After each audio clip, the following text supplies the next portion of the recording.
রাধে রাধে বন্ধুরা, আজ আমরা বেরিয়ে পড়েছি ধর্মতলা। কিছু জিনিস কেনাকাটি করার আছে, তার জন্যে তোমরা সাথে থাকো, দেখতে থাকো আমার ভিডিও। আমরা চলে এসেছি ভিক্টোরিয়ার কাছে। এই লাল গাড়িটা দেখতে পাচ্ছ তো, সারা ভিডিওতে এই লাল গাড়িটা প্রচণ্ড ডিস্টার্ব করেছে একদম। আমার ক্যামেরার সামনে কোথা থেকে উড়েছে, দূরে পড়ছে। এই দেখো চলে এসেছি ভিক্টোরিয়া। এবার তোমরা ভিক্টোরিয়া দেখতে পারবে রানিংয়ে। আমি আমার দ্বারা যতটা সম্ভব আমি ততটা ভিডিও করতে পেরেছি। দেখো, দেখতে পাচ্ছ ভিডিওটা। এই জায়গাটা দিয়ে যখন আমি যাই না, এত সুন্দর লাগে, আমার ভীষণ ভালো লাগে জায়গাটা দিয়ে যখন যতবারই যাই, রাত হোক দিন হোক, আমার হেভি লাগে। চারিদিকে গাছগাছালি, তার মাঝখান দিয়ে রাস্তা, তো আমার খুব সুন্দর লাগে। এটা দেখো সন্ধ্যেবেলার ভিউ একদম।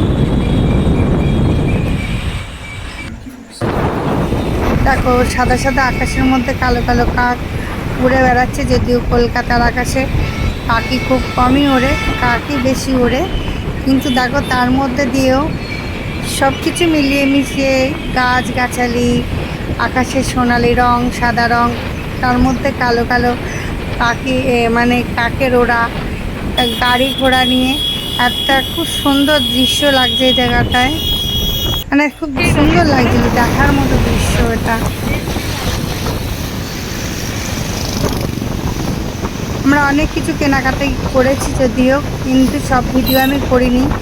অনেকটা মানে ঘুরে ভিডিও করেছি, মানে সরি ভিডিও না, কেনাকাটি করেছি। যার জন্য তোমরা কেনাকাটির কোনো ভিডিওই দেখতে পারবে না, কারণ হেঁটে হেঁটে করেছি। আমি একটুখানি ক্লান্ত মতো হয়ে গেছিলাম, যার জন্যে। কত সুন্দর লাগছে দেখো, পুরো সোনায় মোড়া আকাশ মনে হচ্ছে দেখে। আমরা প্রায় ধর্মতলার কাছে চলে এসেছি। আর ওইটা দেখতে পাচ্ছ, আমাদের পশ্চিমবঙ্গের প্রথম মল কিন্তু এইটা ছিল, তোমরা অনেকেই জানো। ধর্মতলা চলে এসেছি, আমাদের গাড়িটা রেখে আমরা একটু চা বিস্কুট খেয়ে নিলাম। তারপরে তো দেখো আমরা বাড়ি চলে এসেছি। এই যে আজকে এইগুলো কেনাকাটা ছিল, এইগুলো কেনাকাটা করেছি। এতে আমাদের জুতো আছে, মেয়ের কিছু ড্রেস আছে, আমার অল্প একটু সাদা জিনিস আছে, কিছু ফাইল, এখানে কিছু রূপচর্চা বা চুল চর্চার জিনিস, এটা গোপালের টাওয়াল, এরকম টাইপের অনেক কিছু টুকটাক জিনিস কেনার ছিল। সে কেনাকাটা করে আমরা বাড়ি চলে এসেছি। সবাই ভালো থেকো, সুস্থ থেকো। রাধে রাধে, হর হর মহাদেব।